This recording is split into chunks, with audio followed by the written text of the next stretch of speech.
Alright, let's practice some sentences. I'm going to prompt you with English sentences based on the grammar from Unit 1, Lesson 5, and it's going to be your job to try to translate those sentences into Korean. The first sentence I would like you to try is, I study Korean. Remember, in Lesson 5, you learned the plain form conjugation, and the word for I that would fit the formality of the plain form conjugation is na. In Lesson 6, you will learn about other ways to conjugate sentences to make them more formal. I also want to point out that the sentences in this lesson will be relatively more simple than the sentences that you've seen in previous videos, simply because we want to focus on the conjugations of verbs and adjectives into the past, present, and future tense, and we don't want to worry too much about the complexity of a sentence. Also, because we learned the plain form in Lesson 5, conjugate the verbs and adjectives into the plain form in all of these sentences. You can translate this sentence now, and I'll give you 10 seconds.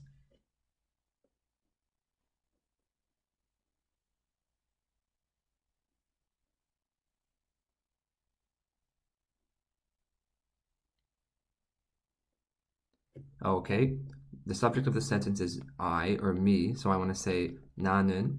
The object of the sentence is Korean, so I want to say 한국어, and I should put the object particle on that. The verb for study is 공부하다, but if I want to conjugate that into the present tense using the plain form, I would say 공부한다.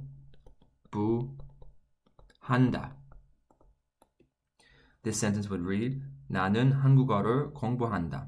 And finally, this is a viable sentence because this is actually a conjugated verb. In Lesson 6, you will learn about other ways to conjugate verbs. The second sentence I would like you to try is, Grandpa came. I'll give you 10 seconds and you can start now.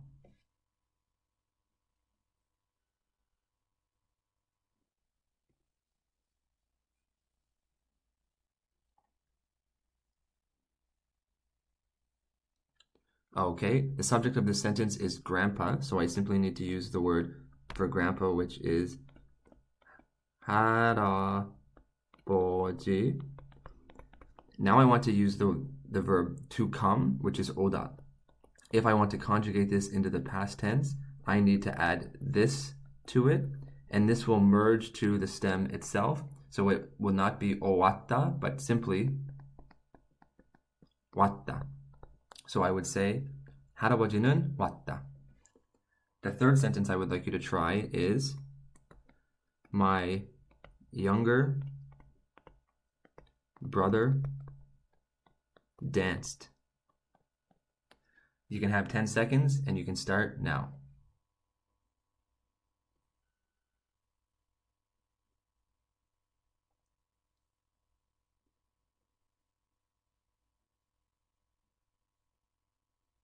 Okay, the word for younger brother in Korean is 남동생.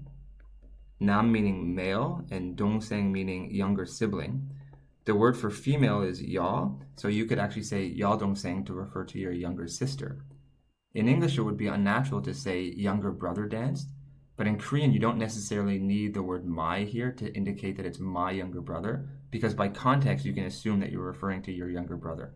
However, you can include it if you want, to say 나의 남동생. This would be the subject of the sentence, so I'll put the subject particle here.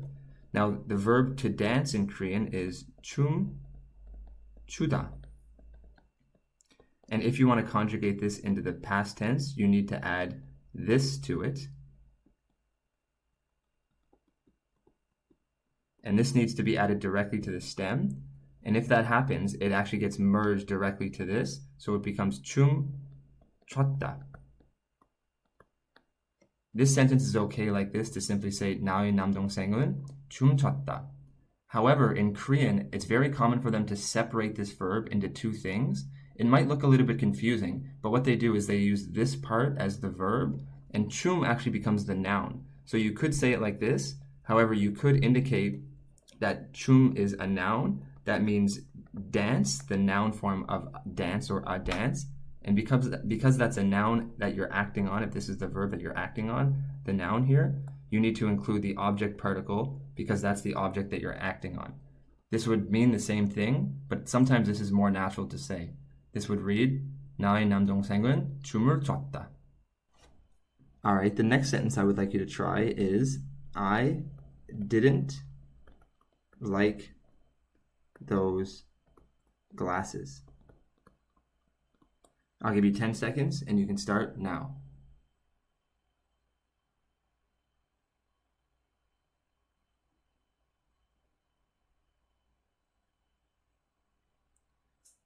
Okay, the subject of the sentence is I, so I'll include that here.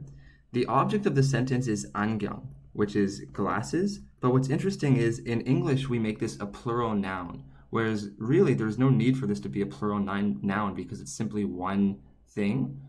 It's just like sort of saying pants. We don't say I put on my pant, we have to say pants. And I wouldn't say I wear glass, I'd have to say I wear glasses. However, there's really no need for this to be plural. Not only that, there is no real way to indicate plurality in Korean. There is a way to do it with people, but it's very rarely done with objects. Therefore, you don't really indicate that this is the plural for glasses, but you just need to understand that 안경 means glasses, even though this isn't specifically indicated that it's plural, but this is indicated that it's plural in English.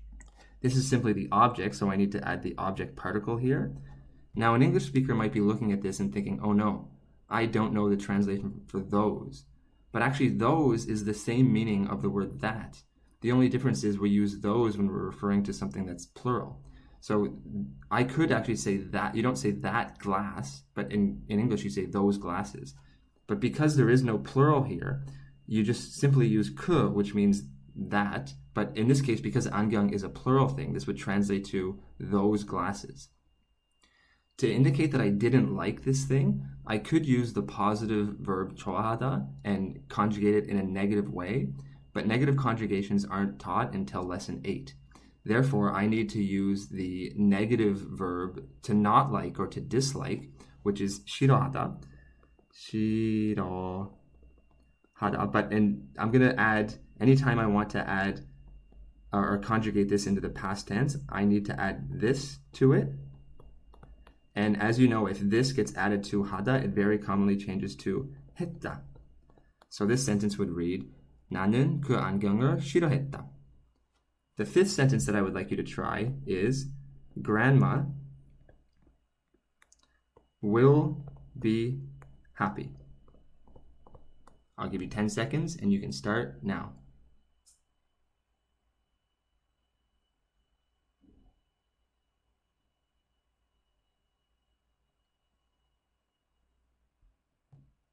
Okay, the word for grandma in Korean is 할머니. 할머니. That's the subject of my sentence, and I need to indicate that she will be happy by using the adjective 행복하다. You learned in lesson 5 that to indicate the future tense, you should add 겠다. So I want to say 행복하겠다. Even though I introduced this as a future tense conjugation in lesson 5, I want you to know that there's another very common way to indicate future tense in lesson 9. 겠다 could actually have many meanings, and this could translate to something else depending on the context. For example, this sentence could translate to, oh, grandma must be happy. In that situation, I'm using some information to give me that conclusion. I talk about the use of 겠다 to have that meaning in future lessons, but for now, just understand that this could be a basic future tense conjugation, and also remember that I talk about another future tense conjugation that you would most commonly use in everyday life in lesson 9. Well, that was fun. I hope you learned a lot.